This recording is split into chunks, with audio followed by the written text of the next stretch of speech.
अस्सलाम वालेकुम, मैं हूं दाशमी। आप मुझे मेरे फेसबुक और यूट्यूब चैनल के ऊपर देख रहे हैं। पाकिस्तान तहरीक इंसाफ के लिए अच्छी और बुरी खबरों का दिन रहा है।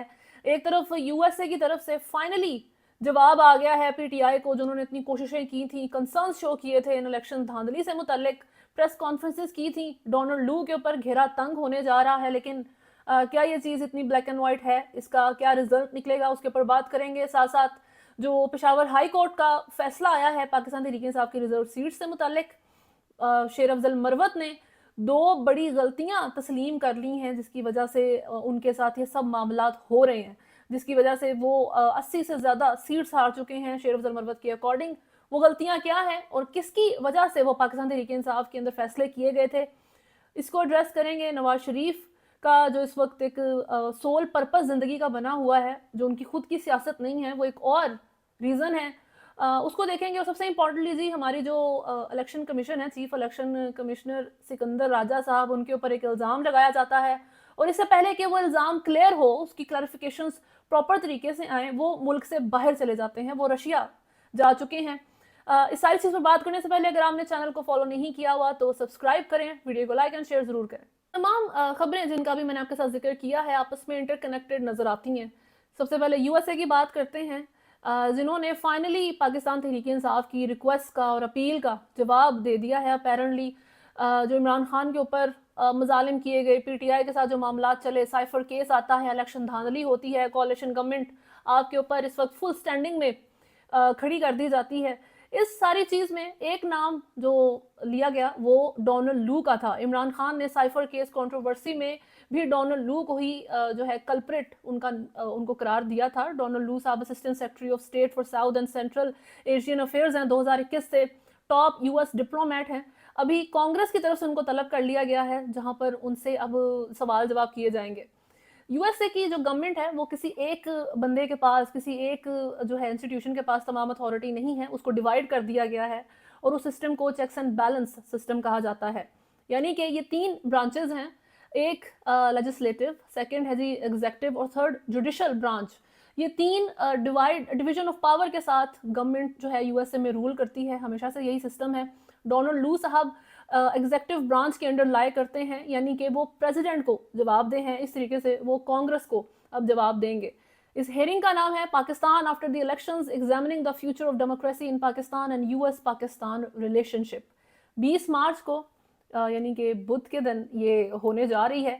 स्क्रूटनी होगी, क्वेश्चंस पूछे जाएंगे जिसके वो जवाब देंगे, क्लैरिफिकेशन देंगे कि क्या पाकिस्तान जो है साइफर कंट्रोवर्सी में इन्वॉल्व था, क्या पाकिस्तान में इमरान खान को साइडलाइन करने के लिए आपने जो है सहूलतकार का किरदार अदा किया यूएसए ने जो मामला किए। बहरहाल ये चीज़ देखी जाएगी अब क्या बनता है।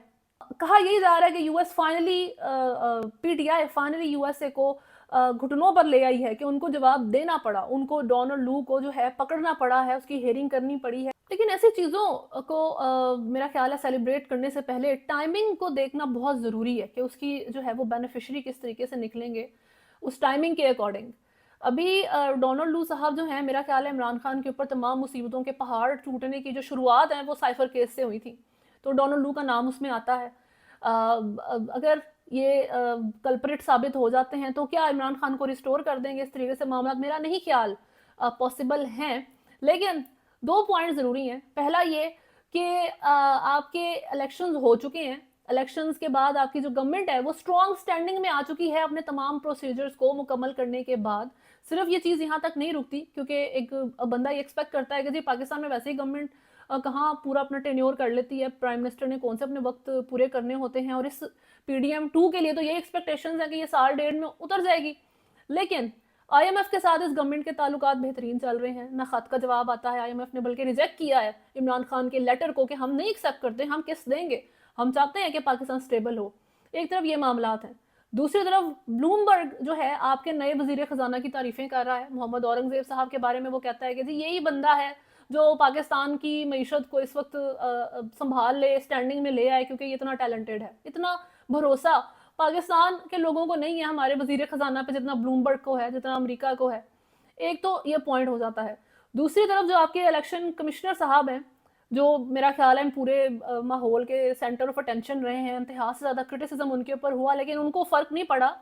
इलेक्शन से पहले जो उन्होंने पीटीआई के हालात किए, बल्ले को ले लें आप, इमरान खान की नाअहली को ले लें, इलेक्शन दिन के साथ, इलेक्शन के दिन जो माहौल बना उसको आप एग्जाम्पल के तौर पर लें। अली अमीन गंडापुर की नाअहली का जो केस है उसको भी काबिल समात इस वक्त इलेक्शन कमीशन ने करार दे दिया है। तो ऐसे एक तरफ वो सारे मामला चलाते हैं और दूसरी तरफ उनके ऊपर अभी एक इल्ज़ाम लगा रिसेंटली कि इनको कनाडा का एम्बेसडर बनाने के लिए जो है ना वो मुकम्मल हो गए हैं तमाम जो प्रोसीजर है।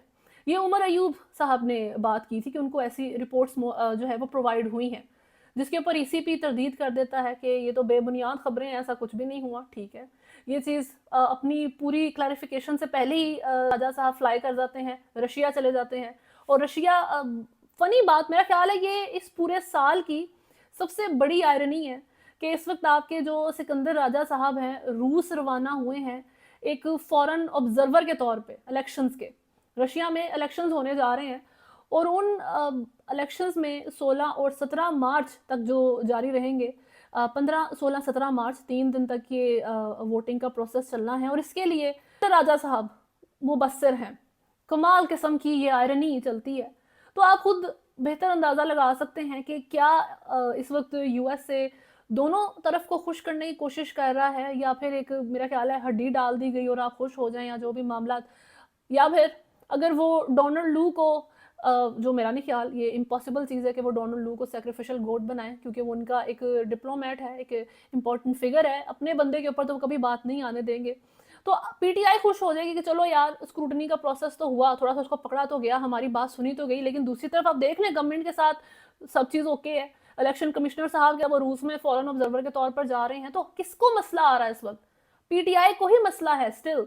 सुकून किसी तरफ जो है इमरान खान को या पीटीआई को नहीं है। पेशावर हाईकोर्ट की तरफ से भी एक ब्लो जो पीटीआई को आया है, उसमें पाकिस्तान तहरीके इंसाफ की जो मखसूस नशिस्तों की दरख्वास्तें थी वो पेशावर हाईकोर्ट ने मुस्तरद कर दी हैं। एक बहुत बड़ा ब्लो है ये मेरा ख्याल है पीटीआई को ऐसे वक्तों में। इस फैसले को पीटीआई सुप्रीम कोर्ट में चैलेंज करेगी, ये कहा है गौहर अली खान ने। उनका कहना था कि सुप्रीम कोर्ट से सदा होगी लार्जर बेंच बनाकर अपील को जल्द सुने। इमरान खान से मुशावरत हुई है इस वक्त गौहर अली खान की पेशावर हाई कोर्ट के फैसले से मुतल्लिक। उनका फर्दर कहना था कि 23 मार्च को पीटीआई जलसा मुनक्कद करेगी। हुकूमत की जीत को जीत नहीं मानते, ये नताइज फॉर्म 47 की बुनियाद पर आए, साजिश के तहत हमारे उम्मीदवारों को रिकाउंटिंग में हराने की कोशिश जारी है। कई केसेस ऐसे हैं जिनकी दोबारा गिनती की कोशिश करके कोशिश करके फिर से पीटीआई को हराया जाएगा। अदलिया से सदा है कि इस अमल को रोकें, उससे बदअमनी फैलेगी। एक तरफ ये चीज़ हो जाती है, दूसरी तरफ शेर अफजल मरवत की बात करें तो उन्होंने पीटीआई के साथ होने वाले इन तमाम मामलात का जिम्मेदार पार्टी की 2 बड़ी गलतियों को करार दे दिया है। जियो न्यूज़ के एक प्रोग्राम में एंकर पर्सन से बात करते हुए उनका कहना था कि 2 फैसले गलत हुए जिनकी हम भारी कीमत अदा कर रहे हैं। पहली गलती उस वक्त हुई जब इमरान खान ने जमीयत उलमा इस्लाम JUI शरानी ग्रुप की पार्टी से अलायंस का कहा। उन्होंने बताया कि असद कैसर, बैरिस्टर गौहर और मुझे टास्क दिया गया, हमने शरानी साहब से कई मीटिंग्स की, हम कुछ TOR पर पहुंच गए और बलूचिस्तान KP में कुछ सीटों की एडजस्टमेंट पर बानी PTI तैयार हो गए और उन्होंने TOR पर दस्तखत करके पब्लिक कर दी। फिर हमने मीडिया में ऐलान कर दिया कि शरानी साहब से इत्तेहाद होगा। 3-4 दिन के बाद अचानक शरानी साहब की पार्टी का पत्ता कट गया और बल्लेबाज सामने आ गया। बल्लेबाज कौन लाया, क्यों आया और शरानी साहब को क्यों हटाया गया, ये सवालिया निशान है। पार्टी सतह पर उसके जिम्मेदारों का तयन होना चाहिए। अगर वो गलत फैसला ना किया जाता तो हम निशान से महरूम ना होते बल्ले के। बेशक बल्ला ना होता लेकिन हम शरानी साहब की पार्टी के निशान पर इलेक्शन तो लड़ सकते थे। दूसरी गलती जिसका शेर अफजल मरवत ने जिक्र किया है वो मजलिस वहदत मुस्लिमीन के साथ शमूलियत का फैसला है। वहदत मुस्लिमीन के साथ समझौते का मकसद रिजर्व सीट्स बचाना था। उनसे समझौते पर हमें धमकियां में मैसेज आने लगे। थ्रेट की वजह से हमने सुन्नी इत्तेहाद कौंसिल में शमूलियत का फैसला किया। इन गलत फैसलों की वजह से हमने 80 से ज़्यादा सीटें खो दी हैं।